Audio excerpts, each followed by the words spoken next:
Now, I want to go ahead and give the title to this segment of my commentary before I even give the commentary. And the title is Uncle Tom and bootlicking James David Manning just don't get it. And let me tell you what Uncle Tom Manning doesn't get.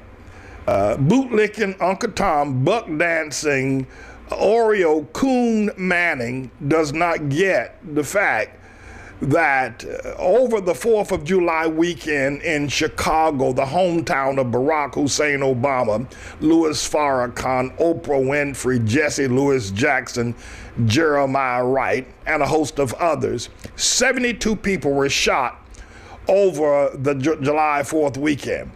Now, many of them died, but 2 in particular that died was a 5-year-old girl and a 15-year-old boy shot down in the streets of Chicago over the July 4th weekend. And not only that, but over the past weekend, 24 people were shot and several people died. I'm going to call the names of just a few people that have been killed this year that are under the age of 17, but certainly this is not an exhaustive list. Number one would be Escuela Velasquez, who was 17 years old, who was killed. Ray Durantes, who was a 14-year-old girl, was also killed this year back in January. 17-year-old Tyrone Lawson was killed in Chicago. Antonio Finner, 16 years old, was killed January 26. And 6-month-old Janalia Watkins, a 6-month-old baby, was killed this year in Chicago by a bullet fired by black men. And the most celebrated of all the black youth under the age of 17, and we're referencing the point that Trayvon Martin was 17 years old. So we're going to look at what's happening in Chicago as opposed to what's happening in Sanford, Florida. The thing that Uncle Tom bootlicking coon buck dancing Manning does not get. Hadiah Pendleton, who had marched in the inauguration, the second illegal inauguration of Barack Hussein, the long-legged Mac Daddy quasi-Muslim freak Obama, went back to hometown after the marching in the inaugurational ball or the inauguration procession, and at 15 years old was shot down and killed right there in Chicago. It took the Mac Daddy, Obama, several days before he issued any statement regarding the tragic death of the 15-year-old beautiful girl, high school honor student Hadiah Pendleton. He didn't even attend the funeral. He sent his emissary, Michelle the Fist Bumper, and Rahm Emanuel to be there, but he did not find it worth his time to go and eulogize or to speak a word during the funeral of Hadiah Pendleton. So the thing that this Uncle Tom Manning, this whitey lover, this buck dancer coon, this Oreo Manning does not get, why is it there's such a racial uprising over the death of 17-year-old Trayvon Martin when nobody cares about the 6-month-old baby or the 5-year-old girl or the hundreds of black youth that have been shot down in the streets of Chicago? Why is it that the nation is in turmoil and everybody wants to see that a black, however, except for a few exceptions, black people are seething. They want to see George Zimmerman hung by his toes and testicles. They want to get him. And no matter how much the evidence has been presented that it was indeed self-defense, that Zimmerman was on the bottom crying to the top of his voice for help, and you can argue, well, it could have been Trayvon Martin, and I'll let you do that. You're just wrong, and you refuse to adhere to the facts in the case that demonstrates what really went on. The jury has delivered a verdict that he was not guilty. Why is it that black people want to hang George Zimmerman but have not opened their voices? In fact, the names that I've just called, most black people in Chicago and across America don't even know about the slaughter that goes on every day in Chicago of black youth being killed. See what this Uncle Tom Uncle Tom Manning, look at me. I'm the old buck dancer. I'm the bootlicker. I'm the coon. I'm the whitey lover, you know, and I'm always talking this kind of talk. But my problem is I'm trying to be logical. I'm trying to be justifiable. I'm trying to be reasonable. I want to be honest. I want to be integral. I would think that the life of Adalia Pendleton or the life of Antonio Finner would be as important and critical as the life of Trayvon Martin. That if you're going to raise holy hell about the death of Trayvon Martin, why don't you raise holy hell about the death of Janiyah Watkins? Why don't you raise holy hell about the 5-year-old girl that was shot down? Why don't you raise holy hell about all the black youth? Why do you dismiss them? See what this Uncle Tom don't understand. See what old bootlicking Manning, what's this old whitey lover Manning, you know, see what Manning don't get. What Manning don't understand is why is it that when these youth are slaughtered in the streets and in their mother's arms, that no black leader stands up and says a thing? There are no marches, there are no protests, there are no television. I mean, you don't get Jamie Foxx coming out and putting on a hood. And I mean, why is it? Is it that the black, is it in order for you to be sure enough stomped down in the hood black? In order for you to be a black man, you have to think like this. Well, if a black man shoots another black boy, if a black boy shoots a 15-year-old or a 6-month-old baby or a 5-year-old girl or just a slew and a host of black people, if a black person shoots that person and kills them and their blood spilled in the street, that don't mean nothing. Just let that happen. We can understand that. We accept that black people kill one another, and we don't break a sweat. We don't go to church about it. Certainly don't ask the president to say anything about it. See, in order to be fully black, see, man, you ain't got black blood running in you. You a bootlicker. You know, well, you got black blood, but you're a coon. You Uncle Tom. See, if you had true black blood in you, Manny, if you had true black blood, you wouldn't say anything about the thousands of people that have died in Chicago, the thousands of black people that have died. You're not supposed to say anything about that. You're not supposed to ask where are the race baiters, where are the leaders, where is Farrakhan, where is Oprah Winfrey? Manny, don't talk against the black people. Farrakhan's our leader. Farrakhan done more for black people than you can ever dream of, you bootlicking coon, if you will, Uncle Tom, Buck Dancing Manning. Farrakhan is a black leader. Look at that. He got 100 million men. He got 1 million men down to Washington. See, Manning, you just an old bootlicker and a coon. And you shouldn't ask the question. Well, listen, we know that we kill each other. We know that black. Listen, Manning, you your bootlicking coon, Oreo, Buck Dancing self. Listen, 3 black men walked into the Audubon ballroom and slaughtered Malcolm X. Blew him down with shotguns and every other kind of instrument, blew his chest out, blew his tie off, blew his head off. The blood splattered the wall and splattered on his wife and his children sitting there in the front row. Black folk did that, but nobody got upset. You know what we did? You see, man, your problem is this. We were able to say, even though everybody saw it, that it was black men that killed Malcolm X, we then turned around and said the white man did it. And the true black man, the man with the true black blood in him, the homeboy, he believes what we told him. That even though the black man pulled the trigger, the white man was the one that did it. So listen here, bootlicker Manning, and listen here, coon Manning. Let me just say a couple of words to you.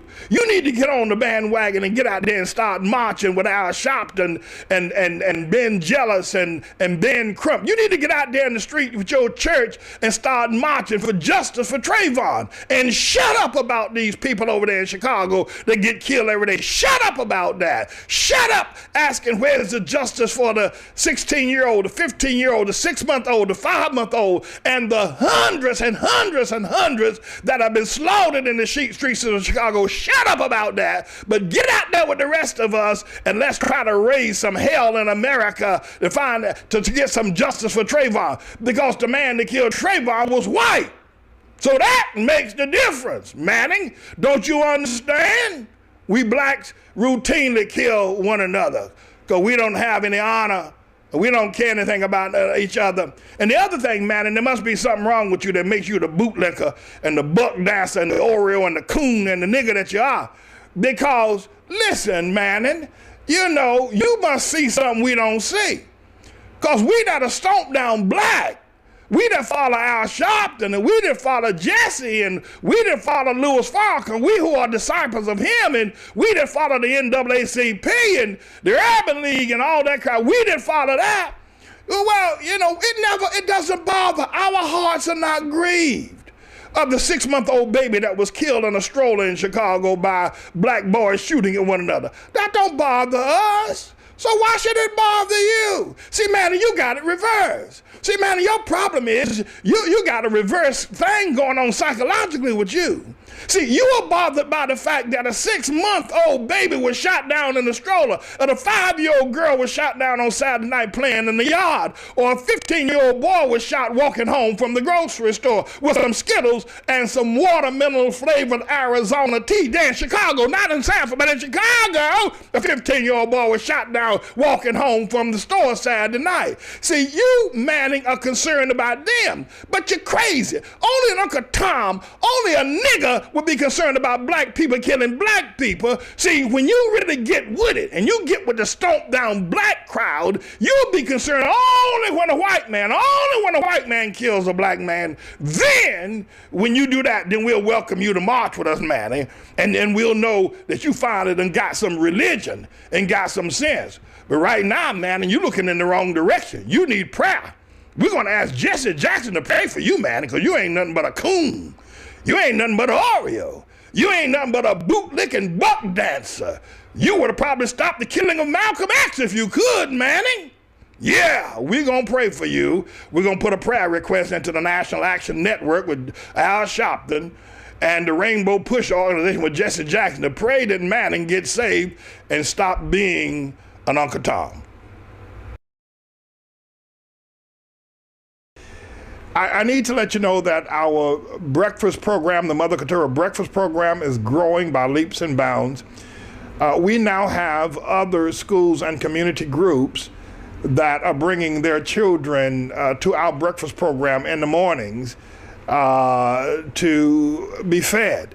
The school is out, it's the summer months now, and the places where children normally get their meals are not being had, so they're coming now to our place, being the only one that's open in the community. So we're getting a lot of people coming in now. Now, I need to state this is not welfare. Please don't misunderstand me here. This is not a welfare food stamp program, the Mother Keturah breakfast feeding of children. It's not feeding of men and women, it's the feeding of children.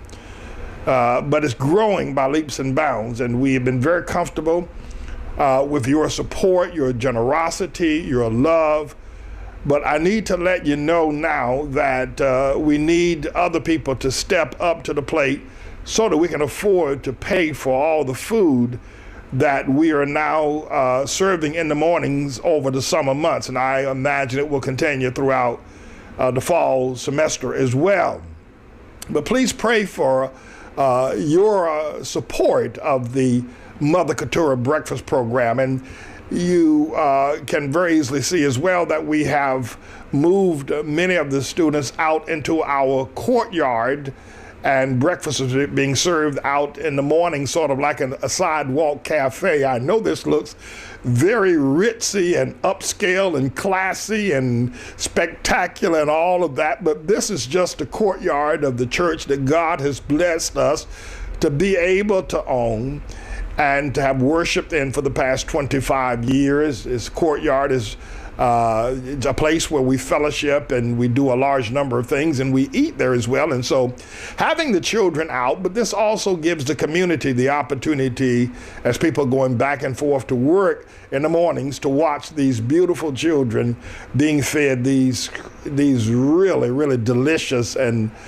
balanced breakfasts here at the Ottawa Missionary Church. Can I ask you to consider giving and doing so on a regular basis? Can I ask you to consider being very supportive of what we're doing here? This is not welfare. This is simply feeding children.